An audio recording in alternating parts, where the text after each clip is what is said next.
요한복음 3장 25절부터 28절까지 제가 읽어보겠습니다. 이에 요한의 제자 중에서 한 유대인으로 더불어 결례에 대하여 변론이 되었더니 저희가 요한에게 와서 가로되 랍비여 선생님과 함께 요단강 저편에 있던 자 곧 선생님이 증거하시던 자가 세례를 주매 사람이 다 그에게로 가더이다. 요한이 대답하여 가로되 만일 하늘에서 주신 바 아니면 사람이 아무것도 받을 수 없느니라. 나의 말한 바 나는 그리스도가 아니요 그의 앞에 보내심을 받은 자라고 한 것을 증거할 자는 너희니라. 아멘. 4장 27절 말씀에 세례 요한이 주님을 증거하러 오는 세례 요한이 그렇게 말씀합니다. 어떤 진리를 선포하냐 그러면 만일 하늘에서 주신 바 아니면 사람이 아무것도 받을 수 없느니라. 우리는 스스로 된 것처럼 생각하는 것이 많습니다. 우리가 누리는 것이 어떤 것이라 할지라도 하늘에서 주신 바 아니면 누리지 못하고 있다. 그게 진리입니다. 우리는 스스로 아무것도 할 수 없다는 것을 깨닫는 것이 복음의 역사 속에, 복음의 능력 속에 들어가는 비결입니다. 내가 무엇을 해보려고 발버둥 치는 게 아니라 주님께서 나를 통하여 하시도록 나를 내어드리고 넘겨드리고 믿어드리는 것. 세례 요한이 자기 안에 가지고 있던 진리 중에 하나를 드러내는 것인데 사람이 아무것도 하늘에서 주신 것이 아니면 아무것도 받을 수 없다. 은혜도 아버지께서 주시고 기도할 능력도 주시고 내가 어느 정도를 누리고 있든지 간에 내가 말씀을 얼만큼 깨달았든지 간에 내가 깨달은 말씀들이 다 하늘에서 주신 바 된 것이 아니면 우리 스스로는 깨달은 것이 하나도 없다는 사실입니다. 그래서 이 진리를 깨달았던 과거에 어거스틴이라는 사람이 주장한 교리 중에 하나가 오직 은혜 교리를 주장했습니다. 그 양반은 정말 깊이 있게 깨달았던 것이지요. 그래서 교부 중에 한 사람이 흑인으로서 되기도 했습니다. 요한복음 5장 19절을 보겠습니다. 요한복음 5장 19절 우리 주님께서 증거하신 것입니다. 제가 읽어보겠습니다. 그러므로 예수님께서 저희에게 이르시되 내가 진실로 진실로 너희에게 이르노니 아들이 아버지 하시는 일을 보지 않고는 아무것도 스스로 할 수 없나니. 우리 주님은요 자신을 과신하셔도 되시는 분이고요 자랑하셔도 되시는 분입니다. 자랑하는 자는 주 안에서 자랑할지니라. 주님이 자신이신데 자랑해도 되고 독생하신 하나님이시니까 자신을 드러내도 됩니다. 우리 주님께서 전능하신 아들 하나님 되신 그분께서 사람의 몸을 입고 이 땅에 오셔서 사역하시면서 하시는 말씀이 요한복음 5장 19절인데 그것이 우리 주님께서 공생의 세월을 걸어가시면서 하나님을 영화롭게 했던 백그라운드, 배경이 되는 주님의 믿음이고 신념이고 마음가짐이고 선언이고 선포입니다. 주님께서 말씀하시기를 아들이 아버지 하시는 일을 보지 않고는 아무것도 스스로 할 수 없다. 주님께서 아무것도 나는 스스로 할 수 없다. 이 말씀에 비춰보면 사실 우리가 얼마나 교만한지를 알 수가 있습니다. 우리가 얼마나 교만한지 나는 얼마나 스스로 할 수 있다고 생각하고 스스로의 노력이 대단한 열매와 결과를 얻을 수 있다고 생각하고 살아가는지 모릅니다. 그것만큼이 주님의 복음의 능력이 내게 나타나지 않도록 우리에게 임하시는 성령님께서 우리 안에 역사하지 않도록 방해하고 가로막는 것입니다. 시간이 되시면 이 요한복음 5장 19절의 말씀을 시간이 되실 때마다 묵상해 보시고 한번 생각해 보시고 주님께서 어떻게 이 땅에서 33년의 그 젊은 생애를 우리 위해서 사시고 골고다 언덕길을 걸어가셨는지 어떻게 주님께서 사명을 감당하셨는지 주님께서 그 길을 어떻게 걸으시면서 우리에게 너희는 나를 따라오너라 말씀하셨는지를 반드시 생각해 보셔야 됩니다. 이것이 주님께서 능력으로 아버지의 마음으로 또한 아버지의 권능으로 행하실 수 있었던 근원적인 이유입니다.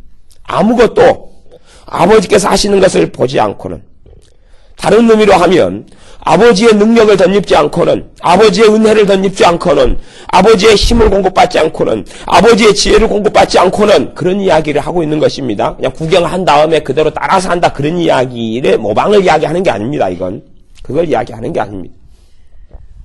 아무것도 아들이신 우리 주님께서 아무것도 할 수 없다 하겠습니다. 아무것도 할 수 없다. 요한복음 8장 28절 말씀.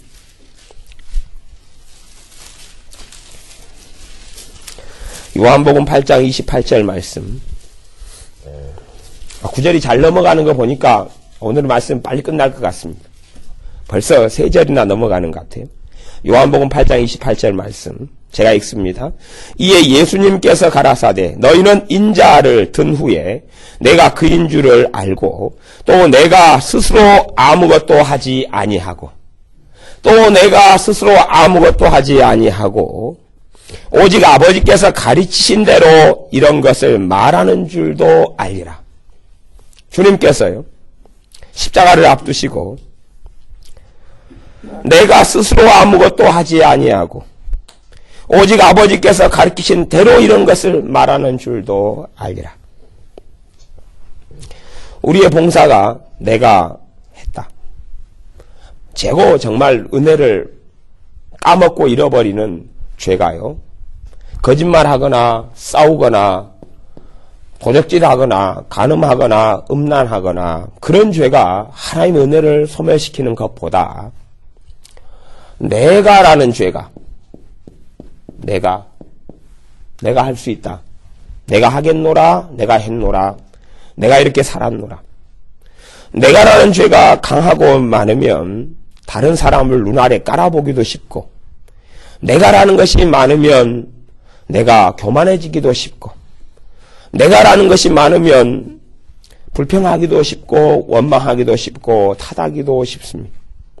내가라는 게 많아지면, 아니면 서로 내가라는 게 강하면 거꾸로 등장하는 것 중에 하나가 열등감이기도 합니다. 왜 나는 이거밖에 안 될까? 왜 나는 이렇게밖에 살지 못하지? 왜 나는 이 수준밖에 안 되지?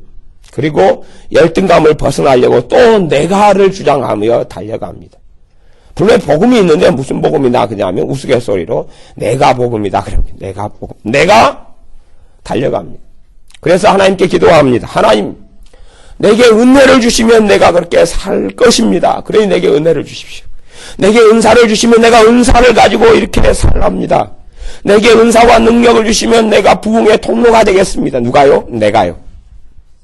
사실은 은사가 오면, 제가 그렇게 오후에 말씀드렸죠. 은사가 오면 두 가지 길을 사람은 걷게 된다고 말씀했습니다. 한 가지 길은 성령님께서 은사를 주시면 내가 그 은사의 통로로 성령님께 나를 내어드리는 길 하나, 애언을 주시면 내가 애언에 주님께서 나를 마음대로 쓸 수 있는 도구와 통로로 나를 내어드리는 길 하나. 그렇기 때문에 무슨 일을 했다 할지라도 도구가 자랑할 수 있습니까? 없습니까? 없습니다. 자동차가 주인한테 이보시오 주인, 내가 이만큼 고생해서 달려왔구만, 나 밥 한 끼 안 줘? 그럴 수 없다는 이야기입니다.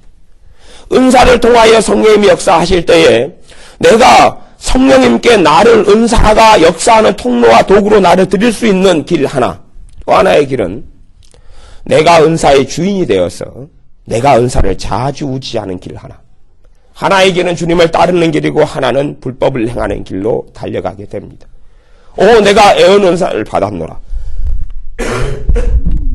놀라운 애언의 기름 부음이 내게 임하였노라. 그러니 나는 위대한 종이라 하는 길 하나. 또 하나는 정말로 내가 주님께서 주시는 대로 가감없이 깨끗하게 전했는가, 또 전하고 있는가. 혹은 내 지혜와 내 아집과 내 독성과 내 지식과 내 평강과 내 판단과 내 무엇으로 내가 혹시 행하지 않는가. 도대체 애언의 은사의 주인이 성령님인가 나인가. 방언 은사라는 가장 기본적인 은사가 와도 방언을 내가 하는 자인가, 아니면 방언을 통해 성령님께서 영으로 기도하게끔 나를 넘겨드리는 자인가. 그래서 성령님께서 방언 은사를 통해서 영으로 비밀을 말하며 내가 알지 못하는 것을 기도하는 그런 역사를 나를 통해서 이루시는 통로고 수단이고 도구가 나인가? 그런 것입니다. 우리는 내가 해보려고 애를 씁니다. 그래서 사실은 하나님의 깊은 은혜를 못 누리는 부류 가운데 여러 부류가 있는데 그 중에 안타까운 부류의 사람들도 있습니다. 안타깝다는 것은 경건합니다. 크게 허물과 죄가 없습니다. 열심히 예배 생활하고 열심히 기도 생활합니다. 열심히 봉사합니다. 그런데 생각하기에 저 사람은 점수로 따질 때 80점인데 하나님의 놀라운 은혜는 별로 없어요. 그분의 기쁨도 없고요. 그분의 평안도 없어요. 교회에서 참 봉사도 많이 하는데 차도 운전하고 청소도 열심히 하고 교회 셀 리더로 봉사도 많이 하고 등등 많이 하는데 생각에는 저 정도의 삶을 살면 물론 누구든지 간에 얼마 간에 흠도 있고 결점도 있고 있습니다. 그건 없을 수가 없어요. 사람마다. 그런데 그럼에도 불구하고 저 사람은 그런 부분에 있어서도 존경할 만해요. 깊이 있게 그 사람의 삶 속에 깊이 있게 마음속에 들어가면 그분도 하나님의 은혜에 메마르고 주님의 사랑에 갈급하고 하나님의 은혜의 역사가 부족하고 고갈됨을 느낍니다. 항상 예배를 통하여 채워지지 못함이 있고 내가 보기에 저 정도 신앙생활을 하면 정말로 은혜 충만, 성령 충만, 말씀 충만, 찬양 충만, 감사 충만, 기쁨 충만, 기도 응답 가득 있어야 될 것 같은데 그 열심, 열정, 노력, 희생, 봉사로도 그게 없다 하는 것입니다. 어떤 의미에서는 마리아와 마르다 가운데 마르다처럼 정말 열심히 음식을 주님을 위해 준비하는데 주님의 그 큰 은혜를 누리지를 못하고 오히려 주님께 동생 때문에 와서 너 동생이 더 좋은 걸 선택했다는 이야기를 듣게 되는 겉으로 볼 때는 정말 은혜를 많이 저분은 받을 수밖에 없는데 저분은 그래도 세상 별로 사랑하지 않고 열심히 교회 일만 매어 살고 전도의 일만 매어 살고 기도 일만 매어 사는데 그래서 하나님의 은혜를 받아야 되면 한 이 정도 80점 정도까지는 은혜가 차야 되는데 실제로 보면 더 깊이 그분의 삶 속에 들어가면 한 30점도 안 된단 말이에요. 왜 이거밖에 못 받을까? 그러면 나는 저분보다 못한 삶을 사니까 이분보다는 못 받을 건데.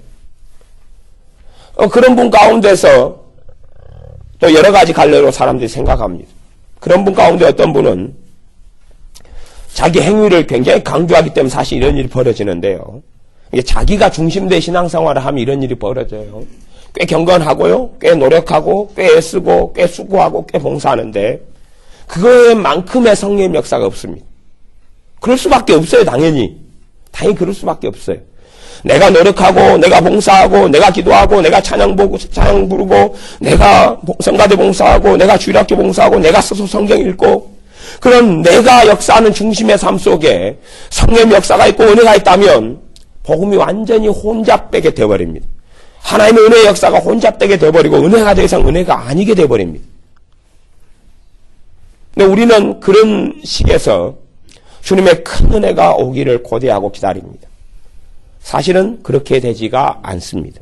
그것이 많은 믿는 사람들이 하는 착각입니다. 문제는 그 착각 속에 살다가 그냥 어느 때에 주님이 오라 그래서 죽는다는 게 문제가 됩니다. 착각 속에요. 내가 이러이러한 부분만 정리해서 더 경건해지면 내년쯤에는 큰 은혜가 오고 성령 충만이 올 것이다. 기대해야 합니다. 내년 지났는데 그게 정리도 안 되고 또 오지도 않습니다. 다시 더 노력해야지. 다시 더 애를 써야지. 애를 더 썼는데 결과도 별로 좋지도 않고 그리고 그것만큼이 그렇게 되어지지 않습니다. 그것이 선량한 믿는 사람들, 신실한 믿는 사람들에게 있어서 일어나는 안타까운 일들에 속하기도 합니다. 물론 다 그런 건 아니지만 왜 이러한 격차가 생기냐 그러면 내가 신앙생활의 중심이기 때문에 그렇습니다. 내가. 그래서 죄의 근원은 내가라는 것이에요. 내가. 나를 통하여 주님이 아니라 내가 스스로. 스스로의 열심, 스스로의 노력, 스스로의 애씀, 스스로의 수고. 목사님들은 설교 때문에 고생을 참 많이 하십니다. 다들. 제가 아는 목사님들도 고생 참 많이 하세요. 설교 때문에 고생 너무 많이 하셔요. 그러니까 설교 때문에 그래도 좀 열심히 내신 분들은 일주일에 하루 이틀은 잠 안 자셔요. 제가 아시는 어떤 분은 주일날 되면 잠 한 잠도 안 주무시고 주일날 새벽부터 설교를 시작하셔요. 왜냐하면 설교가 너무 노이로제가 되기 힘들기 때문에 설교는 하면 할수록 힘들어지는 거거든요. 하면 할수록 새로운 걸 만들어내야 되잖아요. 새로운 걸. 새로운 말씀, 새로운 해석, 새로운 적용 만들어내야 되니까요. 힘들어요. 그렇게 하는 가운데 손톱도 빠지는 분도 있고요. 원체 이제 컴퓨터로 타이핑도 하고 볼펜을 쓰기도 하니까 그런 일이 벌어지는 것 같아요. 그렇게 해서 너무 수고하고 애를 씁니다. 애를 쓰고 살아가셔요. 그러나 그것 때문에 너무 지치고 너무 힘들다 그래요. 그래서 설교 학교를 가기도 하고 설교를 배우러 다니기도 하고 말씀하시기를 언제쯤이나 이 설교의 짐을 벗을까 그렇게 생각하고 말씀하세요. 그래서 당신에게 최고 십자가가 뭐냐 물으면 그런 목사님들은 설교가 십자가다. 내 십자가다 그래요. 하지만 사실은 설교를 그렇게 감당할 필요는 없거든요. 왜 그렇게 설교 때 그렇게 되느냐? 또 하나님의 일을 하니까 설교 부분에는 은사가 있어요. 설교 은사라는 게 있어요. 실제로는요. 그러면 주의 종이고 목사님이면 설교 은사를 다 줘버리면 좀 더 낫지 않느냐는 거예요. 주님께서. 그러나 목사님 100명이 있어요. 100명 가운데 몇 명만 설교 은사를 받습니다. 몇 명만요? 받는 사람들이 안 받는 사람들에 대해서 월등하게 거룩하고 월등하게 경건하고 월등하게 대단하냐? 그렇지는 않습니다. 그렇진 않아요. 대단하게 안 받는 분보다 받은 분이 대단히 신실하고 대단히 경건하고 대단히 기도생활 잘하고 그렇지는 않아요. 왜 도대체 주님께서는 성령님께서는 설교라는 것이 설교자에게 큰 십자가라고 다들 생각하고 느끼는데 100명 가운데 5명, 100명 가운데 7명, 100명 가운데 30명밖에 안 주시느냐는 것이 나머지 대다수는 잠 못 자고 발버둥 치고 애쓰고 고생하고 노력하고 그래도 머리털 빠지고 힘들고 고생스럽고 그냥 안 나오는 설교를 억지로 연결시켜 만들어내려고 하니까 말씀이 안 맞고 불협화음이 있고 좀 이상한 이야기가 찬양을 부르다 보면은 그 목소리가 새는 게 있잖아요. 새는 것처럼 말씀이 이상한 대로 새는 일들이 많이 벌어지고 그래요. 차이점은 뭐냐 그러면 목사님 스스로의 경건성으로 하려는 사람들에게는 그 부분에 성령님의 은사가 은혜가 임할 수가 없어요. 내가 할 수 있다고 생각하는 분들은 그래서 좀 무식한 사람들에게 아니면 자신을 내려놓는 사람들에게 설교 은사가 오는데 자신의 지식과 지혜가 많은 사람들에게는 오질 않아요. 자기의 지식과 지혜로 준비해가지고 살아가면 그렇습니다. 그걸 다 내려놓고 주님 앞에 나는 스스로 말씀을 전할 수 없습니다. 그리고 엎드려야 와요. 더 경건해서 오는 건 아니고 포기하는 거죠. 다른 말로 내려놓는 거죠. 자신을 비우는 거죠. 그 부분에 있어서 내 스스로에게는 절망을 느끼고 주님 앞에서는 믿음을 얻는 것이 내 스스로의 능력에서는 절망하고 주님 앞에서는 절대 믿음과 절대 소망을 얻는 것이 거기서 답을 찾는 거예요. 내게는 답을 전혀 찾지 않는 거예요. 제가 목회자이기 때문에 그냥 목회자의 비유를 가지고 이야기하는 것입니다. 여러분은 여러분의 삶에 있어서 꼭 적용을 하셔야 됩니다. 설교라는 건 어쨌든 바른 설교를 하는 건 하나님의 뜻이잖아요. 바른 말씀을 전하는 것 뜻이잖아요. 설교할 때에 성령이 목회자가 역사해 주신다면 설교의 은사와 능력과 은혜로 역사해 주신다면 목사인 자기 신앙으로는 자기가 살아가겠지만 듣는 성도님들은 얼마나 은혜가 되기도 하고 믿음이 자라기도 하고 성장하기도 할 거예요. 그렇기 때문에 목회자하고 상관없이라도 설교 은사와 은혜를 주시면 교회에는 덕이 되고 굉장한 유익이 될 거예요. 그러나 주님은 그렇게 행하실 수 없다는 사실입니다. 행할 수 있는데 안 하시는 게 아니라 행하실 수 없다는 사실을 기억해야 됩니다. 그게 주님의 뜻과 행하심과 주님의 공의와 주님의 거룩함하고 어긋나기 때문에 그렇습니다. 우리가 스스로 할 수 있다고 생각하는 것만큼 우리는 하나님의 은혜를 점점 적게 누리게 될 것입니다. 점점 적게. 그래서 제가 주님의 말씀을 찾는 것입니다. 주님께서 나는 스스로 아무것도 할 수 없노라. 주님과 우리를 비추어 보시고 비교해 보셔야 됩니다. 비교해 보셔야 돼요. 어려운 이야기를 좀 하면 설거지를 하지요? 다 하실 수 있잖아요. 다 하실 수 있잖아요. 설거지는 다 할 수 있잖아요. 우리 우림이 주원이도 설거지 한다고 자기들 애를 간혹 쓸 때가 있는데 쟤들은 못해요. 쟤들은 절대 절망이라요. 아직은 키가 안 되고 싱크대 크기가 별로 안 닿아요. 그러나 어디 가나 초등학교 아이는 할 수 있어요. 좀 힘들더라도 할 수 있어요. 주님의 말씀에 비추어오면 주님은 그것도 내가 스스로 할 수 없다 그러신 거예요. 우리는 할 수 있잖아요. 그게 문제예요. 심각한 지독한 변비에 걸린 사람은 고백할 거예요. 나는 스스로 이 일을 치를 수 없노라. 심각한 변비에 걸린 사람은 자신의 그 대장과 소장의 능력을, 12장의 능력을 믿을 수가 없어요. 왜? 마음대로 들어주지 않으니까. 화장실에 2시간 앉아 있어도 결과물이 좋지 않으니까. 시원치 않고 불가능하고 그래서 애통해하고 가슴을 치고 그리고 그냥 나오지요. 하지만 화장실에 잘 가는 사람들은 스스로의 능력에 있어서 자신이 있죠. 믿음이 있고 확신이 있죠. 성경의 믿음하고 다른. 나는 경험적으로 체험적으로 화장실에 가면 용변을 잘 보고 나와. 내가 할 수 있는 일, 우리가 할 수 있는 일 정말 많습니다. 우리가 내가 할 수 있다고 생각하는 일은 굉장히 많습니다. 그런데 주님께서는 정말 사소하고 소소한 일이라 할지라도 너가 스스로 알 수 없다는 것을 너가 알고 고백하고 인정해야 된다고 말씀하십니다. 내가 스스로 자연스럽게 지금까지 해왔던 일들이라 할지라도 그것은 은혜가, 하나님의 은혜가 내가 있기 때문에 해왔던 일들이라는 사실을 깊이 있게 느끼고 깨닫게 되기를 원하시는 것입니다. 주님은 그렇게 사셨습니다. 주님은 과도하게가 아니라 그게 진리고 진실이기 때문에 그냥 과도한 어떤 과장된 위장된 겸손이 아니라 그게 진리이기 때문에 진짜였기 때문에 주님께서 반복적으로 지금 말씀하고 계시는 거지. 반복적으로요. 요한복음에서 반복적으로요. 주님께서 말씀의 배치도 세례 요한한테 먼저 이야기하라 그랬어요. 그죠? 그 다음 주님께서 말씀하시고 또 말씀하시고 말씀하시고 또 말씀하시고 내가 스스로 아무것도 할 수 없노라. 핵심이 되는 말씀이 요한복음 15장 말씀입니다. 요한복음 15장 말씀이 이제 우리가 일상적으로 아는 포도나무와 가지에 대한 말씀이 나와 있습니다. 요한복음 15장 말씀이 핵심입니다.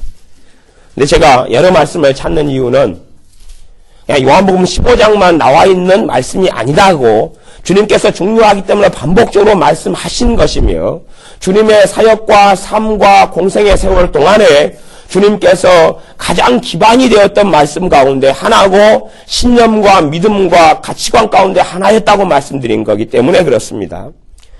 요한복음 15장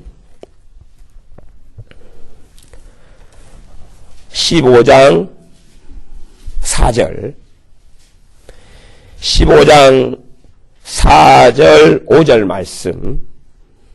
말씀 제가 읽습니다. 요한복음 15장 4절 5절 내 안에 거하라 나도 너희 안에 거하리라. 가지가 포도나무에 붙어있지 아니하면 절로 과실을 맺을 수 없음같이 너희도 내 안에 있지 아니하면 그러하리라. 나는 포도나무여 너희는 가지니 저가 내 안에 내가 저 안에 있으면 이 사람은 과실을 많이 맺나니 나를 떠나서는 너희가 아무것도 할 수 없습니다. 주님께서 말씀하시기를 너희가 나를 떠나서는 아무것도 never 아무것도 nothing 아무것도 할 수 없느니라. 아무것도 할 수 없느니라. 그게 우리의 자리입니다. 세상 사람들에게 하신 이야기가 아니고요. 주님의 제자들에게 주님의 사람들에게 하신 말씀입니다. 너희가 나를 떠나서는 아무것도 할 수 없느니라. 성령 세례를 받고 성령 충만을 받은 다음에 은혜가 임한 다음에는요.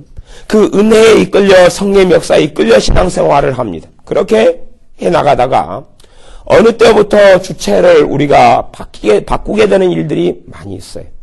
주체를 뭘로 바꾸자 그러면 내가 하는 걸로 바꿉니다. 내가요. 내가 기도하고요. 그전에는 성령님께서 역사하셔서 하루에 1시간, 2시간, 3시간 기도했습니다. 그러다가 내가 기도하는 걸로 슬그머니 구렁이 담 넘어가듯이 바뀝니다. 그러니까 그 전에 3시간 기도할 때는 힘들지 않았어요. 누가 기도를 이끌어 가셨습니까? 성령님께서요. 그런데 이제 내가 기도를 해요. 내 자존심과 내 컨셉에는 3시간 기도해야지 마음의 만족이 있어요. 왜? 그렇게 좀 해왔으니까. 3시간 하려고 그러는데 힘들어요. 이제 힘들어요. 지겨워요. 막노동보다 어떤 때는 힘들고 애 돌보기보다 힘들고 빨래하는 것보다 힘들어요. 빨래는 세탁기에 돌려주는데 기도는 시간이 너무 안 가고 지루해요. 뭘로 바뀌냐 그러면 내가로 바뀌어요. 사실 내가 바뀌니까. 아니 기도하는 것은 정말 좋은 일 아닙니까? 기도하라고 하나님께서는 우리 주님께서는 계속 권면하시지 않습니까? 그러면 최소한 우리가 그렇게 주장할 수는 있잖아요. 주님, 기도하실 때 되면 도와주셔야지요. 성령님, 그렇게 한다 하십니까? 우리 안에 오셨으면 기도할 때 정도는 좀 재미나게, 행복하게, 능력있게, 간절히 기도할 수 있도록 도와주시면 오직 좋습니까? 그런데 왜 꼼짝 안 하십니까? 왜 안 하십니까? 라고 말할 수밖에 없는 일들이 사실은 우리의 기도 생활에 많습니다. 나아가서는 그렇게 말할 수도 있습니다. 주님, 왜 기도하는데 성령이 역사하지 않고 질문도 없지 않고 왜 귀신만 마귀만 떼거리러 옵니까? 이게 무슨 일입니까? 그럴 일도 꽤 많습니다. 주님을 자꾸 기도하면 주님이 역사해야 되는데 마귀가 역사하고 귀신이 역사하고 그래서 혼란하고 혼미하고 잠오고 너무 지루하고 답답하고 오만 잡동사의 생각이 머리를 스치고 지나가고 왜 그럽니까 주님? 기도했으면 주님이 역사하든지 성령이 역사하고 도와줘야 하는데 왜 부르지 않은 마귀는 안 불렀는데 찾아와서 귀신들은 막 이리 짝당거리고 돌아다니고 소근거리고 혼란스럽게 하고 온갖 잡념이 다 일어나고 온갖 그냥 가스레인지 올려놓지도 않은 냄비가 생각나고 왜 그렇습니까 도대체? 하고 주장할 만하잖아요. 주장할 만해요.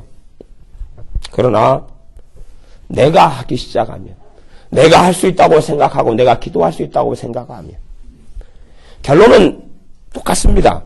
깨어있어야 되고 근신해야 되고 깨어있어 기도해야 됩니다. 그건 결론이에요. 그래서 기도하는 주체도 제가 2가지로 말씀드렸습니다. 기도하는 주체는 첫째는 기도의 주체가 성령님이십니다. 성령님이시고 두 번째는 나입니다. 둘 다 맞는 이야기다 그랬어요. 나 선후가 있다 그랬습니다. 내가 기도하는 문제가 아니고 내가 기도할 때에 주도권을 누구에게 넘겨드리는 문제요. 성령님께 넘겨드릴 때만이 그분이 나를 기도 가운데 깊이 있게 이끌어 가십니다. 사실은 그런 기도가 성령으로 기도하며 그 뜻입니다. 너희가 무시로 성령 안에서 기도하라. 성령으로 기도하면 그게 2가지 뜻이 있습니다. 가장 일상적인 뜻이 성령으로 기도하면은 방금 제가 설명드린 것입니다. 성령님께서 내 기도의 주도권을 가지고 나를 도구로, 나를 통로로 사용하여서 그분께서 원하시는 기도를 하도록 나를 내어드리는 것. 이게 성령님으로 기도함의 가장 일반적이고 보편적인 뜻입니다. 두 번째, 이제 특수한 성령님으로 기도하면은 방언 기도를 이야기합니다. 영으로 하는 기도. 방언 기도를 이야기하는데 이게 첫 번째 뜻으로 해서 설명을 못 드리는 이유는 방언 은사 못 받은 사람은 성령으로 기도 못 한다는 이야기가 되잖아요. 그건 맞을 수가 없어요. 그래서 특수한 기도로서 성령으로 기도하면은 방언의 은사고 기도를 이야기할 수 있는데 첫 번째 뜻은 그건 될 수가 없습니다. 첫 번째 뜻은 기도의 주도권을 성령님께 넘겨드리는 것입니다. 기도의 주도권을 성령님께 넘겨드려요. 그건 내가 해야 됩니다. 내가 주체적으로 넘겨드려야 되지. 성령님께서 알아서 차지하는 게 아닙니다. 성령님께 알아서 내가 기도하지도 않았고 원하지도 않았고 넘겨주지도 않았는데 내가 너 기도를 이끌어 가겠다고 알아서 해주시지를 않습니다. 우리가 기도에 있어서 그런 의미에서 기도를 포기하는 문제가 아니라 기도 앞에서 절망해야 됩니다. 기도 앞에서 절망해야 됩니다. 그게 중요합니다. 기도 앞에서요. 기도 앞에서 하나님께 항복해야 됩니다. 기도라는 것이면 내가 기도 내 힘으로 할 수 없다는 것. 주님께서 역사하시고 은혜 주셔야지만 할 수 있다는 사실. 그때에 은혜가 오기 시작합니다. 그 절망이라는 것을 주님 앞에 절망하라는 것을 세상의 낭망이나 세상의 절망이 아니라요. 주님 앞에 항복하는 것을 이야기하고 주님 앞에 겸비하게 겸손하게 엎드리는 것을 이야기합니다. 겸손한 자에게 은혜를 주시느니라 말씀했어요. 기도 앞에서 내가 할 수 있다 그러면 은혜가 오지 않습니다. 내가 해야 되는데 열매는 지푸라기일 수가 많습니다. 또 내가 하면 하나님의 보호가 거의 없거나 전혀 없기 때문에 중요한 기도일수록 마귀의 공격과 역사가 있습니다. 물론 기도하기 때문에 열매는 얼마가는 거둘 수 있을지 모르겠습니다만은 정말로 내가 하나님께 받고 누려야 될 기도의 열매보다는 소소하고 미미할 수밖에 없습니다. 기도에 있어서 우리가 내 힘으로가 아니라 주님의 힘으로 기도해야 됩니다. 그건 정답이에요. 정답. 주님의 힘으로 기도해야 됩니다.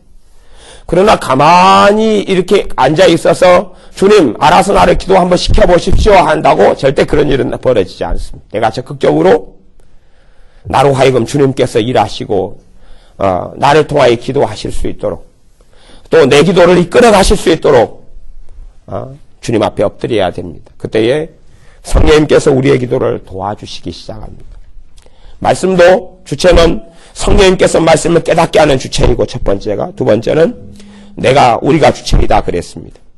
내가 주체인데 내 혼자만 성경을 보기 시작하면 말씀은 깨달아지지 않습니다. 지식은 생기고 정보는 생기는데 말씀을 통하여 마음이 변하고 삶이 변하고 생명의 양식이 나타나고 살았고 운동력이 있어서 홍과 영과 및 관절과 골수 찔러 쪼개기까지 하는 말씀의 능력은 나타나지 않습니다. 그리고 사변으로 흘러가고 혼잡하게 되어지고 때로는 이단이나 사이비가 깨닫고 알았던 이상한 말씀의 해석과 오류와 곡해 속에 들어갈 때도 많습니다. 누가 하면요? 내가 하면요. 내가 읽으면요. 내가 읽어야 되는 건 정답인데 말씀을 읽을 때에 주님께 항복하고 포기하고 굴복하며 기도하며 읽어야 됩니다. 어떻게 해요? 성령님께서 도와주지 않으면 나는 전혀 이해할 수 없습니다. 여러분이 학식이 있고 지식이 있고 대학교를 나왔고 학위가 있다 할지라도 한글에 다 읽을 수 있다 할지라도 그래서 실제로 내가 보기에 깨달을 수 있는 말씀이 많이 있어도 그런 말씀이 있다 그래도 실제로는 주님께서 은혜 주셨기 때문에 깨달은 것이지 내 스스로 깨달은 게 아니라는 것이 진리입니다. 아버지 하나님께서 은혜 주셨기 때문에 내가 깨닫고 있고 알고 있는 말씀인데 우리는 시간이 흘러가면 스스로 얻은 것처럼 스스로 된 것처럼 개구리가 올챙이 시절 생각하지 못하는 것처럼 그렇게 살아갈 때가 정말 많습니다. 말씀 앞에서 겸비하고 엎드려야 됩니다. 내가 아무것도 할 수 없다는 사실을. 우리는 사실은 정말 많은 부분에 있어서 교만한 삶을 삽니다.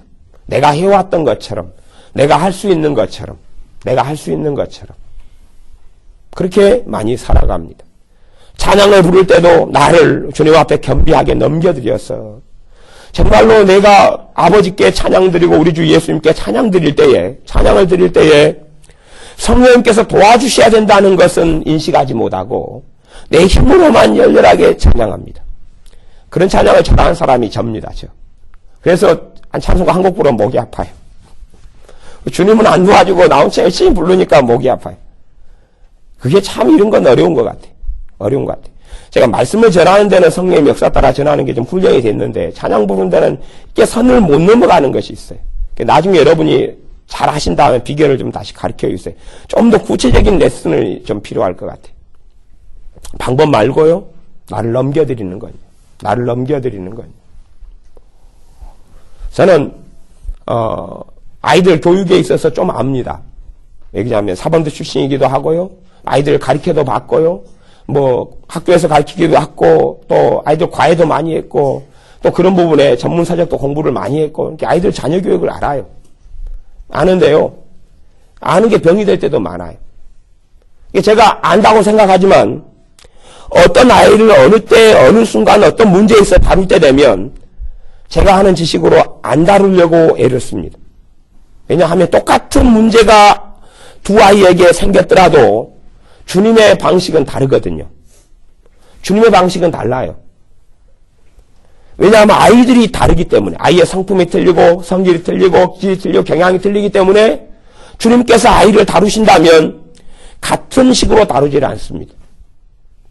이야기하자면 어제 두 아이가 싸워가지고 와요.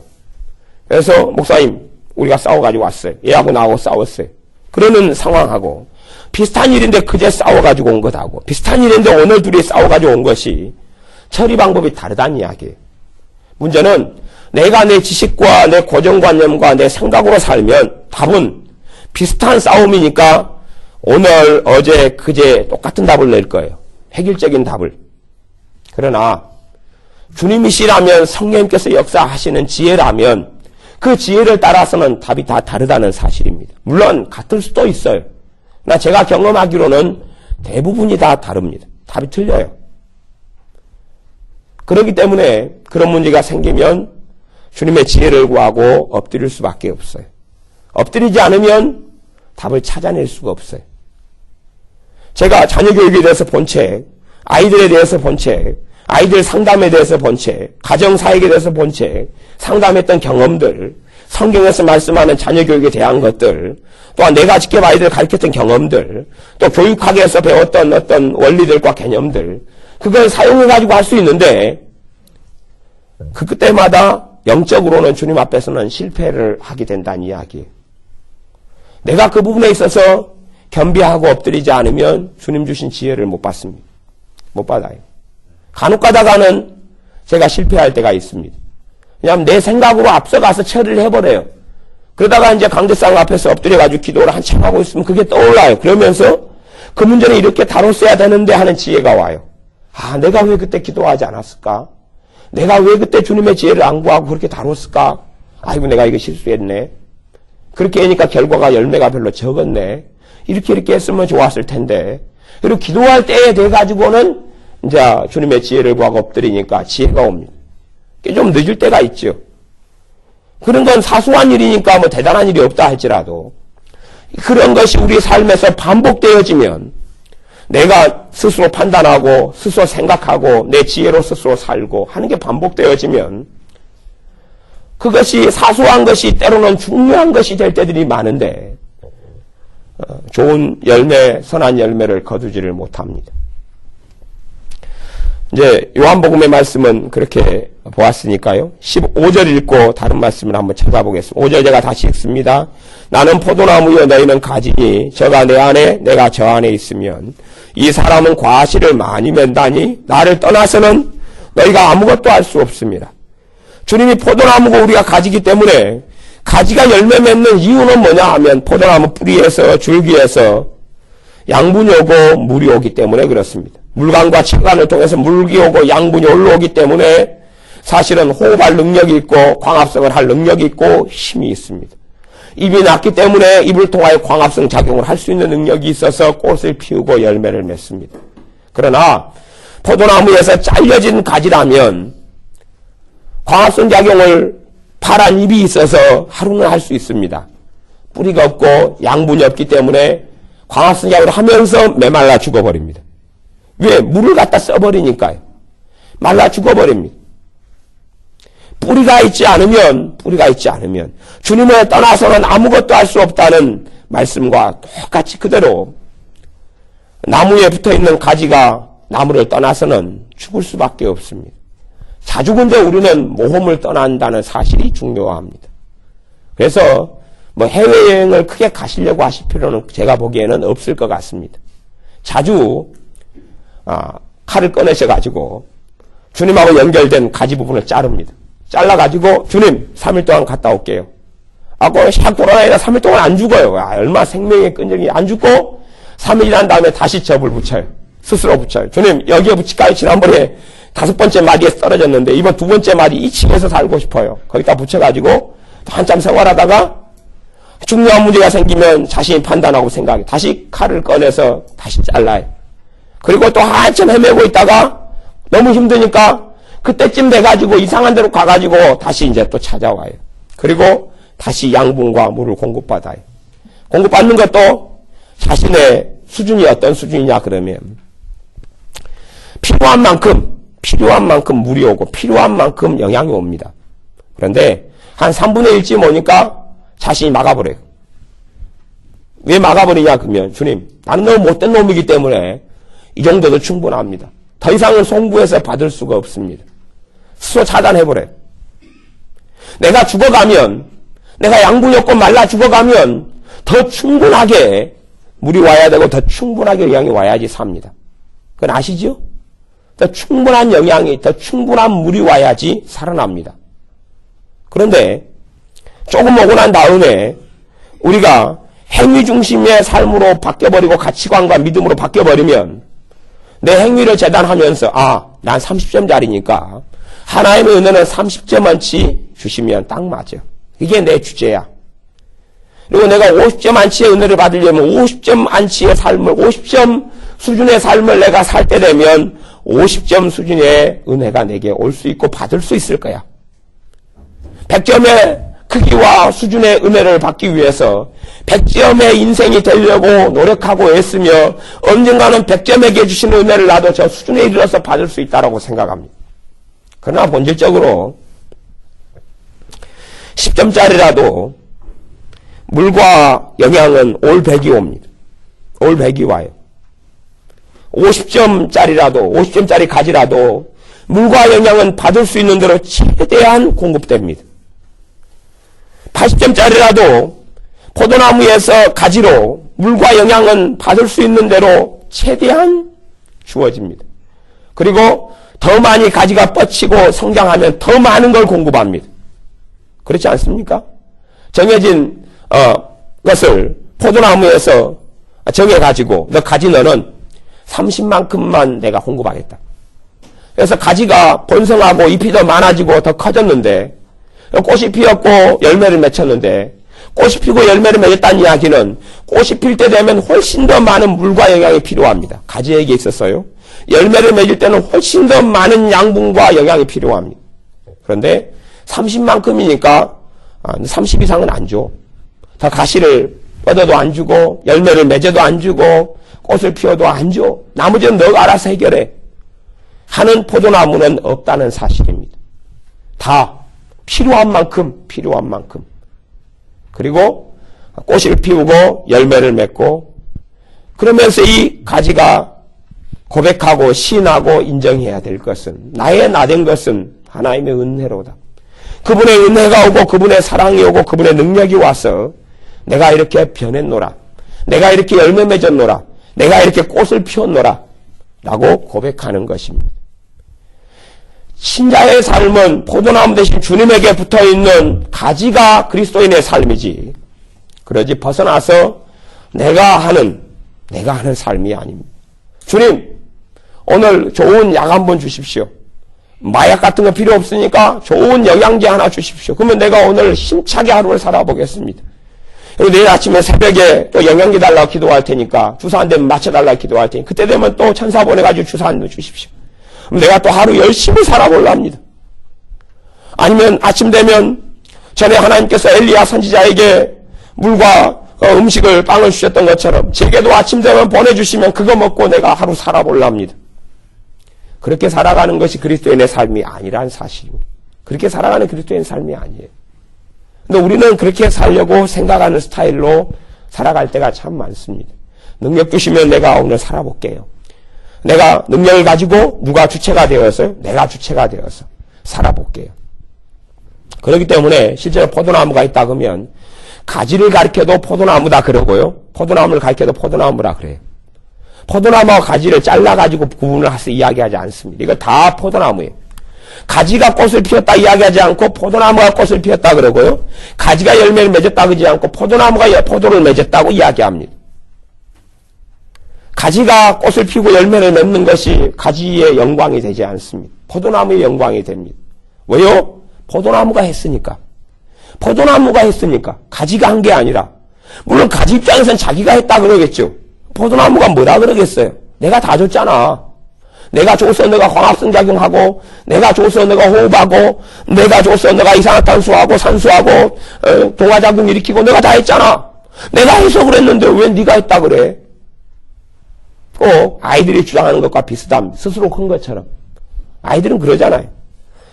지가 잘나서 공부 잘하는 것처럼 저가 혼자서 다 알아서 큰 것처럼 엄마가 아빠가 밥 주지 않았고 잠잘고 제공하지 않았고 입으로 주지 않았고 머리감을 물을 쏘에서 공급해가지고 주지 않았던 것처럼 자기 혼자 다 큰 것처럼 생각하고 착각합니다. 모든 걸 다 받고 살았으면서 태어날 때부터 알바 한 번도 뛴 적 없으면서 그리고 20살 때까지 그렇게 살아갔으면서, 그렇게 살아왔으면서 자신은 스스로 큰 것처럼 엄마가 언제 나한테 해줬어? 엄마가 언제 나한테 해줬다고? 야, 네 눈알 그거 엄마랑 아빠가 만들어준 거야 그거. 네 얼굴 그거 그래도 60cm짜리 얼굴이라도 엄마 아빠가 합작해서 그거 만들어 놓은 거야 그거. 얼굴이든지 눈알이든지 코든지 다. 물론 그 부모에게는 하나님께 주셔서 했겠지만 부모 입장에서는 이제 자기들이 이제 그렇게 만들어 놓은 거죠. 하나님의 역사 속에서. 하지만 자녀들은 내가 했노라 우리가 했노라 스스로 컸노라 그럽니다. 사실은 그 어리석음이 우리에게 있는 어리석음하고 똑같습니다. 똑같아요. 스스로 큰 것처럼 내 노력과 내 열심으로 내가 이만큼 이룬 것처럼 그렇게 살아갑니다. 그러나 그것이 갈수록 하나님의 은혜에서 내가 멀어지게 하고 그분의 사랑에서 멀어지게 하며 그분의 복음의 능력에서 복음에서 멀어지게 하는 가장 중요한 죄라는 사실을 꼭 기억해야 됩니다.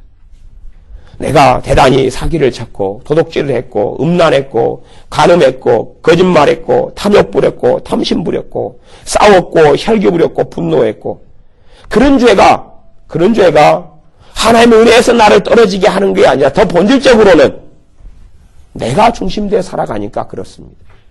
내가 간주되어 살아가니까 결국은 결론이냐 우리의 마음속에 가지는 것은 내가 했노라. 간혹가다 목사님들 가운데 좋은 교회, 큰 교회를 일구어 놓고 자녀들에게 교회를 세습하는 그런 분들이 많이 있습니다. 재산을 빼돌려서 넘기기도 하고요. 그대로 세습하고 뭐 그렇게 여러 가지 방법을 씁니다. 근데 왜 그러면 그 큰 교회 목사님들이 돈도 많이 벌었을 텐데 그렇게 하느냐? 정답은 여러 가지가 있지만 그중에 중심은 내가 했노라지요. 사실은 하지만 천명된 교회를 이끌 때에 일단 1순위는 주님이고 주님 빼고 천명된 교회를 이끌었을 때에 목사님 못자 천명된 교회를 세울 수 있어요? 없어요? 없어요. 성도님들이 헌신하고 희생하고 헌금하고 기도하고 돌보고 사랑하고 자기 혼자 한 게 될 수가 없어요. 그냥 겉에 얼굴, 대표자 얼굴만 담임 목회자인 것 같지 그 안에 성도님들의 땀, 눈물, 희생, 노고, 돌봄, 사랑, 용서, 인내, 용납 그게 다 모여져 가지고 그 교회라는 것이 세워진 거예요. 눈에 보이는 지역교회 그게 세워진 거예요. 근데 목회자는 그렇게 생각합니다. 내가 했노라. 내가 세웠노라. 내가 일구었으니까 내가 원하는 자에게 내가 줄 수 있지 않느냐. 첫 번째는 하나님을 거역하는 것입니다. 누가 했습니까? 하나님께서요. 두 번째는 자신도 교회의 한 일원에 불과하고 다른 지체된 교인들이 집사님이 장로님이 권사님이 성도님들이 했습니다. 주님의 은혜로 했지만 이순위는 자기도 있다면 똑같은 자리에 1000명 된 교인이면 999명이 있고 그 앞에 희생했고 헌신했다가 먼저 주님께 간 사람도 있고 교회를 옮긴 사람도 있고 이 많은 사람들이 그 안에가 들어가 있습니다. 그런데 문제는 내가 했노라. 그래서 그런 성공적인 목사님들의 말년이 좋지 않습니다. 주님하고 상관없는 인생이 되기도 쉽습니다. 누가 했으니까요? 자기가 했으니 자기 것이지요. 자기 것을 자기가 주려고 하는 것이죠. 그것이 그들이 맺는 열매가 됩니다. 우리는 자녀를 우리가 키우지만 내가 키웠노라라고 말할 수 없습니다. 주님께서 키워주시도록 양도하고 넘겨드려야 되고 나중에 자녀에 대해서 주님 앞에 고백할 수 있기를 정말 주님께서 애들을 아름답게 양육해 주셔서 감사합니다. 라고 경배하고 예배하고 찬양할 수 있어야 됩니다. 그게 진짜 믿음입니다. 잠언 3장에 있는 말씀을 제가 읽어보겠습니다.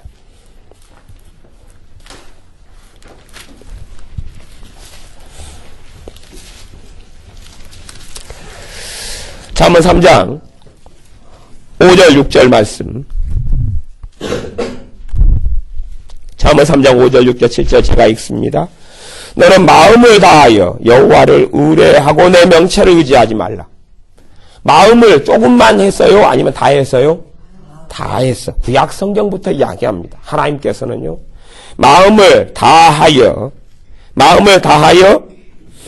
여호와를 의뢰하고 내 명철을, 내 지식, 내 똑똑한, 내 분별력 그것을 의지하지 말라. 너는 범사의 그를 인정하라. 범사는 모든 일이에요. 모든 일에 여호와 하나님을 인정하라. 무엇을 통해서지요? 믿음을 통해서입니다. 믿음을 통해서 인정하는 것이죠. 그리하면 내 길을 지도하시리라. 모든 일이에요. 7절 스스로 지혜롭게 여기지 말지니라.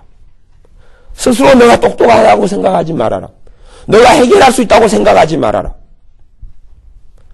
사실은 우리의 지식, 우리의 지혜, 내 생각, 내 결정, 내 결심, 내 결단, 내 머리씀, 내 힘, 내 재능으로 사는 것은 꽤 쉽습니다. 그 익숙하기 때문에 그렇습니다. 익숙하기 때문에. 그림을 잘 그리는 사람이 자기가 그릴 수 있는 수준의 그림을 그리는 것이 과제로 주어집니다. 그러면 그때에는 내 수준으로 주님 의지하지 않아도 그려지는 게 가능하거든요. 그렇기 때문에 엎드리질 않습니다. 왜? 가능하잖아요. 가능하잖아요. 그러나 주님께서는 너 스스로 이 정도면 그릴 수 있는 그림이잖아. 그런데 너는 나 의지해야 된다. 너가 스스로 지혜로워서 이 정도 그림을 그릴 수 있다고 주장하지 않아야 된다고 말씀합니다. 그것이 우리가 걸어가야 될 연단이고 훈련이고 주님을 닮아가는 여정 속에 들어갑니다. 우리는 그렇게 안 하죠. 내가 할 수 있는 일, 할 수 없는 일을 나누어서 할 수 없는 일은 기도하고 할 수 있는 일은 의지를 안 하고 기도를 안 합니다. 그러니까 범사가 아니고 성경을 그렇게 만드는 거죠. 너는 범사회가 아니고 주님, 하나님 말씀이 잘못됐습니다.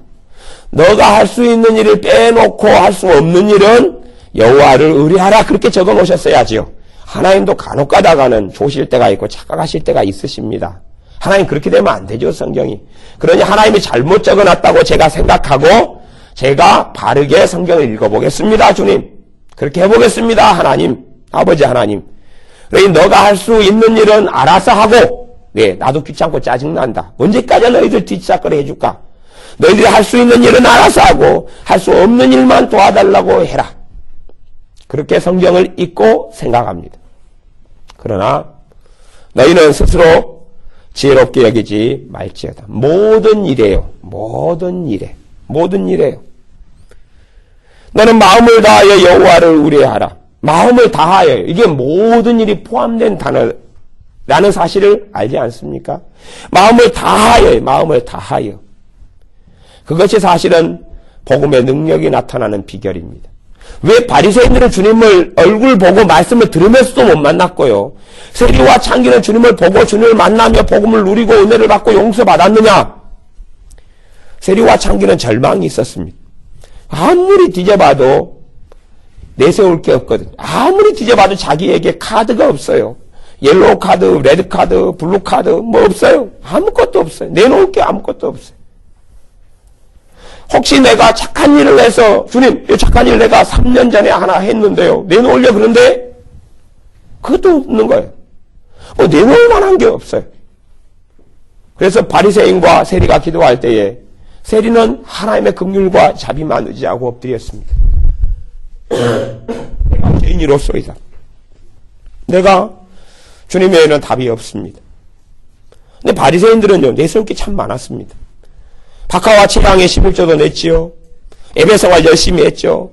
사람들을 말씀으로 양육 잡고 가르치기도 했죠. 그 다음에 하루에 정해진 3번의 기도 타임에 기도했지요. 일주일에 2번씩 금식했죠. 내세울 게 많잖아요.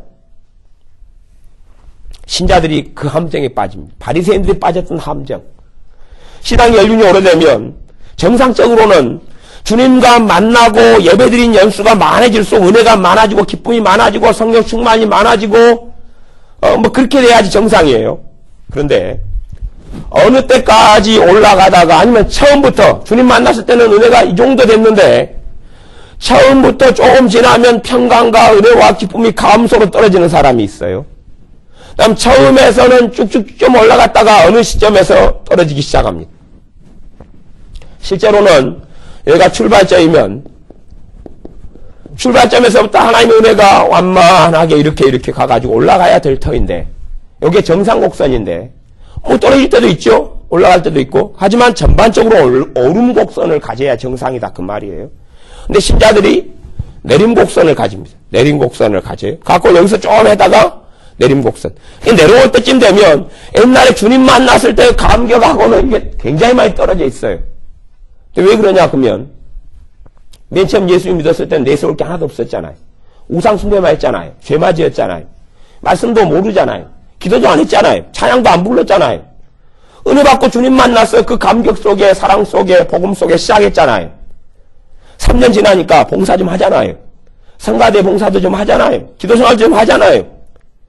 다른 사람보다 초신자보다 내세울 게 조금 있잖아요.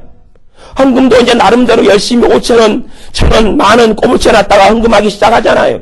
남편 몰래 뭐 알게 함께 그 전에 한 번도 믿기 전에는 전도도 안 했죠. 왜 안 믿으니까 자기도 안 믿는데 뭐 전도했겠어요. 믿고 난 다음에 전도도 좀 하고 핍박도 좀 받고 제사 같은 것도 안 하려고 싸우다가 끊기도 하고 그러니까 이제 내세울 것이 생기기 시작합니다. 내세울 게 생기기 시작해. 사도 바울은요. 내가 그리스도의 십자가 외에는 자랑할 것이 없다. 사도 바울처럼 내세울 게 많은 사람이 도대체 어디 얼마나 있습니까? 아브라함, 사도 바울하고 상상이 안 되는 것입니다. 사도 바울 같은 삶을 살아왔던 사람들이 역사 이래로 별로 없지요. 그러나 그가 했던 선교, 복음 전파, 희생, 헌신, 눈물, 고통, 고난, 환난, 배반, 배신, 배고픔, 굶주림, 옥에 갇히는 것, 탄식의 기도, 그 모든 희생 앞에서도 하나님, 내가 이렇게 했나이다 라고 하지 않았습니다. 나의 나된 것은 하나님의 은혜로다.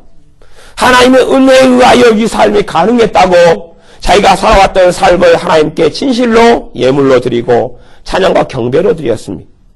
그래서 사도 바울은 끝까지 믿음을 지키고 주님의 영광 속에 들어갔습니다. 잘 마무리해서 이제 내게는 영광의 멸류관이 기다리고 있다. 그리고 형장의 이슬로 주님께 사라지고 주님 앞에 갔습니다. 그 양반은 그분은 정말 잘 알았기 때문에 그렇습니다. 자신이 자신의 힘과 능력으로 살 수 없었고 살지 않았다는 것을 알았기 때문에 그렇습니다. 베드로와 요한이 미문에 앉은 병이를 일으켰습니다. 은과 금은 내게 없거니와 내게 있는 것으로 내게 주노니 나사렛 예수님의 이름으로 일어나 걸으라. 그때 일어나 걸었습니다. 난리가 났죠. 온 성이 난리가 났습니다. 그때에 베드로 사도가 일어나서 이야기합니다. 이 사람을 일으킨 것이 내 경건이 아니다. 이 사람을 일으킨 것이 내 능력이 아니다. 이 사람을 일으킨 것이 내 이름이 아니다. 너희들이 십자가에 죽인 그 예수님께서 그 예수님의 이름으로 이 사람이 일어났다. 왜 나를 주목하느냐? 나를 주목하지 말아라. 그 마음이, 그 고백이, 그 신앙이 신자의 알파와 오메가입니다. 신자가 그렇게 살다 그렇게 갈 때에 끝까지 견고하게 주님께 붙어있고 성령님께서 우리와 함께 하시고 역사하시며 믿음을 성장케 하시고 그렇게 하실 수 있는 능력의 근원이 됩니다. 은사를 주시면 은사를 받은 사람들이 더 그분께 엎드릴 수밖에 없습니다. 본래적으로. 왜냐하면 내가 은사를 받을 경건성이 없거든요. 은사를 받을 헌신이 없거든요. 헌신을 통하여 은사가 오질 않습니다. 그건 착각인 거죠. 굉장히 큰 노망입니다. 내가 기도생활을 잘했기 때문에 은사가 왔고 헌신을 잘했고 헌금생활을 잘했기 때문에 은사가 온 것은 하나도 없습니다. 본래 그렇습니다. 그렇게 생각한다면 그 사람은 일단 제가 추천해드리는 병원이 있는데 제가 화순에 가면 화순 기독병 정신병원이 있습니다.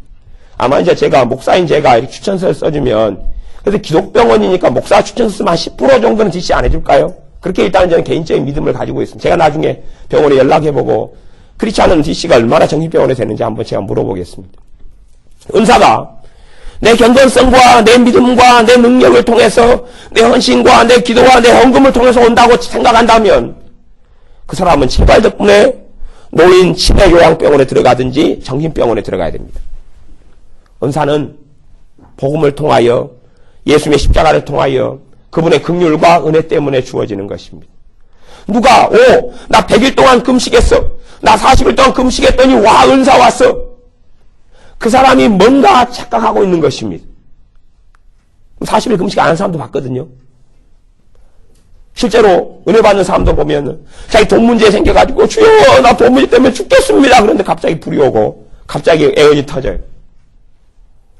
그래서 그 사람이 주장하기를 자, 자기 돈 문제 가지고 기도하다가 은혜 받았으면서 주장하기를 뭐라 하는지 압니까? 뒤에서는 거짓말합니다. 내가 차려하다가 받았어. 한 자리 깐 건 뭐예요? 속은 숨기고요. 자기가 열심히 그렇게 주님 찾다가 받았다는 겁니다. 이게 자기 경건성으로 받은 거죠. 사실 자기 돈 문제 때문에 주님 돈 때문에 힘들어 죽겠어요. 그러다 주님 만나고 회개 터지고 은사 임했는데 말을 바꿔버리는 거예요. 바꿔버리는 거예요. 사실 금식 기도하다가 은사 받고 은혜 받고 주님 만나는 사람은 회개가 주님 앞에 엎드리고 굴복하고 겸허해지니까 회개가 터지고 은사가 임하고 성령 세례가 임하고 성령 충만이 임했던 건데요. 말을 살그머니 바꿔버립니다. 거짓말을 한 5번 딱 하면 그게 진짜가 되거든요. 본래가요.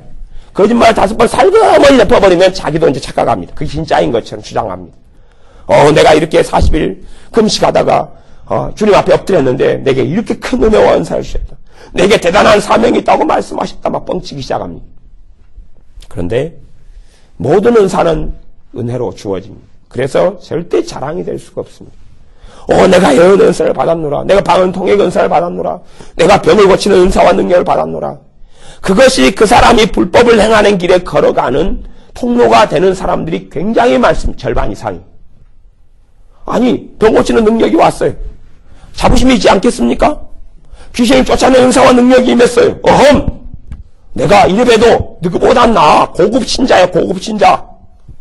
그래서 고신자야. 내 중급 신자야, 중신자. 그러니 결혼 못한 사람은 내게 와. 내가 중신을 서주마. 내가 중학교 수준인데, 고등학교 수준인데, 내가 대신자야, 대학교 수준의 신앙인데 생각하는데 절대 그렇지 않습니다. 절대 그렇지 않아요. 사람이 은사 앞에서 더 겸손해지고 엎드리고 주님께 자신을 내어드려야 되는데 안 그런 사람들이 이제는 주님과 점점점 멀어지는 삶을 삽니다. 성경 고린도전서 3장 7절을 보겠습니다. 고린도전서 3장 7절 말씀. 3장 6절 7절. 고린도전서 3장 6절 7절 제가 읽어보겠습니다. 나는 심었고 아볼로는 물을 주었으되 오직 하나님은 자라나게 하셨나니 7절 그런즉 심는 이나 물 주는 이는 아무것도 아니로되 오직 자라나게 하시는 이는 하나님뿐이니라. 심는 이나 물 주는 이가 대단하다고요? 심는 이나 물 주는 이는 주로 주의 종들이잖아요. 그치요? 주의 종이고 또 일반 믿음이 좋은 성도님이고 집사님이고 권사님이고 장로님이 그렇게 해요. 심는 이와 물 주는 이. 이 고린도 교회에 있어서는 심는 이는 사도 바울이었고 바나바였고 막 그러지요. 디모데였고 그랬고 물을 주는 사람은 믿음 성장하도록 말씀으로 양육하고 한 사람은 아볼로였어요. 그러나 나나 사도 바울인 자신이나 아볼로나 아무것도 아니다. 아무것도 아니다. 오직 자라나게 하시는 하나님만이 최고고 모든 걸 하신 것이다 그럽니다. 이게 믿음이고 신앙이고 고백이고 진실이고 진리고 사실입니다. 여기에서 벗어나 버리면 우리는 진짜 아무것도 아니게 됩니다. 아무것도 아닌데 아무것도 아니게 돼요. 아무것도 아닌 자로서 은혜와 복음을 누리고 살아가는 길이 있고 아무것도 아니어서 벌거벗은 자 소경이 되어서 주님하고 무관한 자가 되어지는 길. 복음의 능력도 없고 생명도 없고 은혜도 없고 기쁨도 없는 진짜 아무것도 아니면서 아무것도 아니게 되고 또 다른 사람은 아무것도 아니면서 영광 속에 들고 아무것도 아니면서 복음의 충만함 속에 들고 아무것도 아니면서 사랑을 입은 자로 아무것도 아니면서 모든 걸 가진 자로 살아갑니다. 어떤 믿음이냐 하는 것이 누구를 높이느냐 하는 것입니다. 나를 높이느냐 주님을 높이느냐 내가 했느냐 주님이 하셨느냐 나를 통해서 내가 했느냐 주님이 하셨느냐 내가 했느냐 그리 되면 누가 높냐를 따지죠. 내가 높아 내가 니보다 높아 내가 니보다 위대해 거룩해 그러지만 주님이 하셨다는 말씀 앞에서는 다 엎드릴 수밖에 없습니다. 주님이 하셨는데 누가 도대체 일어나겠어요? 일어나봐야 그 두더지 게임 있잖아요. 두더지 머리 올라오면 망치로 뒤지게 패봅니다. 올라와 봐야 망치만 일밖에 없어요. 물론 이제 재수 좋게 잘 못 때리는 애를 만나면 잘 안 맞고도 살아남는데 우리 교회 지혜 같은 애를 만나면 뒤지게 맞습니다. 지혜가 두더지 게임을 엄청 잘하거든요. 올라오면 그냥 때리는데 점수가요. 최고점이 나와요. 가면 그날 두더지 게임을 하러 가잖아요. 우리 동네에 그런 데 있어요. 두더지 게임을 하러 가면 야구장도 있고 두더지 게임 하러 가면 지혜한테 300원 주고 두더지 게임 한번 해봐라 그러면 얘가 두들면은 그날 기네스가 나옵니다. 그날 최고 기록을 갱신합니다. 그래서 야 진짜 두더지가 불쌍하다.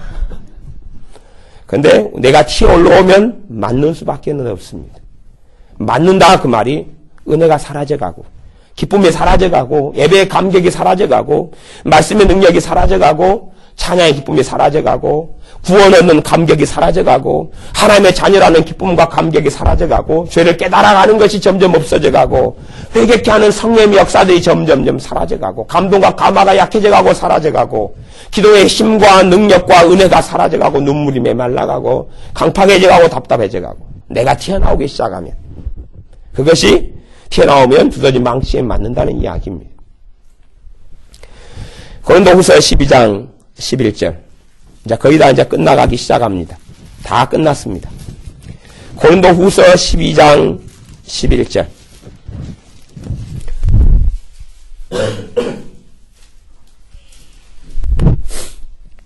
고린도후서 12장 11절 제가 읽습니다. 내가 어리석은 자가 되었으나 너희가 억지로 시킨 것이니 내가 너희에게 칭찬을 받아야 마땅하도다. 그러면서 이제 진실을 이야기합니다. 내가 아무것도 아니나 지극히 큰 사도들보다 조금도 부족하지 아니하니라. 내가 지극히 큰 사도들보다 조금도 부족하지 않다는 이야기는 지금 고린도 교회에서 주는 어떤 메시지 때문에 그렇습니다. 교만해서 그런 게 아니고요. 하나님께 받은 사명의 부분에 있어서 그렇지 내가 그들보다 똑똑하고 영리하고 많은 일을 했기 때문에 그렇다 그런 거 이야기를 하는 게 아니에요. 왜 모든 사도보다 높고 큰 자라고 이야기하냐 그러면 복음을 정확하게 해석하고 푸는 로마서나 갈라디아서나 이런 성경들을 기록하게 하는 사명의 부분에서 그렇다는 이야기예요. 보세요. 목회자나 성도님이나 목회자나 집사님이나 누가 높냐 그럴 때 전혀 높은 사람 없습니다. 근데 사명의 부분에 있어서는 주의 종을 높다고 그럴 수밖에 없는 거예요. 맡은 일이 그거니까.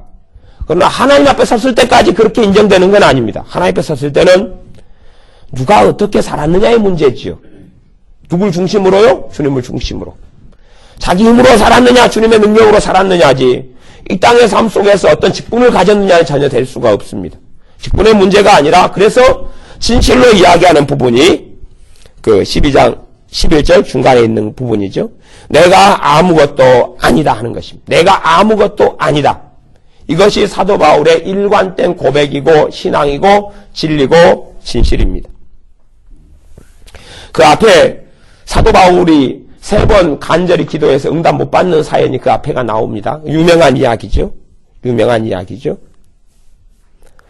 12장 사단의 가시, 육체의 가시에 대해서 12장 8절 9절 제가 읽어보면 이것이 내게서 사탄의 가시가 떠나기 위하여 내가 3번 주께 간구하였더니 내게 이르시기를 주님께 말씀하시니까 이제 제 성경은 빨간색으로 되어 있습니다.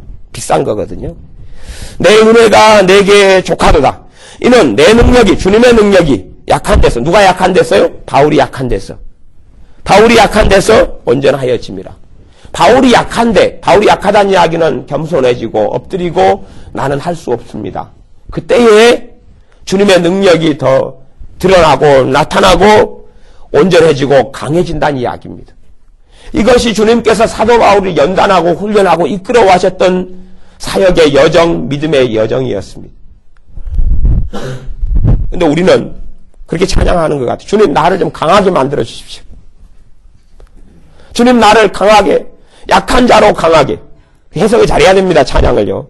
약한 자로 강하게 주님이 내 안에 계셔서 주님으로 인하여 강하다는 이야기지 주님이 약한 나를 강하게 만들어준다는 해석이 되면 찬양 부르면서 이상해집니다. 그래서 이제 화순에 있는 유명한 병원으로 제게는 유명한 병원인데 그리 가실 수 있는 길이 열릴 수가 있습니다. 주님 나를 강하게 만들어 주십시오. 강하게 되는 거 하나님의 말씀이 너희 안에 거하여 너희가 강하게 된다. 근원은 말씀이 있기 때문에 말씀을 통해 주님께서 역사하시니까 강하게 되는 것인데요. 우리는 주님 없어도 제가 옛날에 오랫동안 추구했던 어떤 일이 있는데 내적주의를 한참 몇 년 동안 공부할 때요. 제가 내적주의를 공부하면서 마음 먹었던 게 있습니다. 내가 내적주의를 통해서 나를 퍼펙트하게 한번 만들어 보려다. 내 모든 상처를 다 샅샅이 휘비벼서 상처를 다 치유하고 다 처리해서 나를 그래도 이제 흠이 없고 결점이 없고 성격적인 모순이 없고 문제가 없는 퍼펙트한 사람으로 나를 만들어 보리라. 그렇게 하고 1년, 2년 그렇게 넘어서는데 요상한 생각이 들기 시작합니다. 성령님의 역사가 없어도 완벽해질 수 있을까? 가능할 것도 같은데 성령님의 역사가 없어도 내가 완벽해질 수 있을까? 내적주의를 통해서 가능할 것 같은데 당연히 주님이 No! 가능하지 않아. 그리고 어느 날 성령님께서 역사를 전혀 안 해버리시는 거예요. 저는 제 수준에 이 정도면 인성 60점, 성격 55점, 그 다음에 긍휼 한 70점, 그 다음에 성질 더러운 거 80점. 그래 점수가 이 정도면 꽤 나온 것 같다. 점수가 좀 나오는데 내 인성이, 내 인격이 나오는데 생각했는데 성령님께서 어느 날 역사를 안 해버리시는 거예요. 갑자기 내 도덕성이 60점짜리였는데 갑자기 20점, 10점으로 추락하기 시작하는 거예요. 갑자기. 내 근심은, 마음을 지키는 근심은 거의 없었어요. 근심, 마음 지키기 90점. 갑자기 근심이 생겨나기 시작하는 거예요. 이게 뭐냐. 50점, 30점, 20점 뚝뚝 떨어지는데 성령님 그날 역사를 안 해주셔버려요. 그게 하루 나이트를 겪었어요. 이게 아니구나. 내적 주의를 통해서 나를 새롭게 만들 수 있는 문제가 아니구나, 이게. 그게 도움은 되지만 근본은 주님께서 나와 함께 하셔야지만이 내가 사람답게 신자답게 사는구나. 성령님께서 내게 역사해 주셔야지만이 내가 신자답게 사는구나. 근데 제가 기억력이 좀 안 좋거든요. 한 3개월 지나면 또 까먹었어요.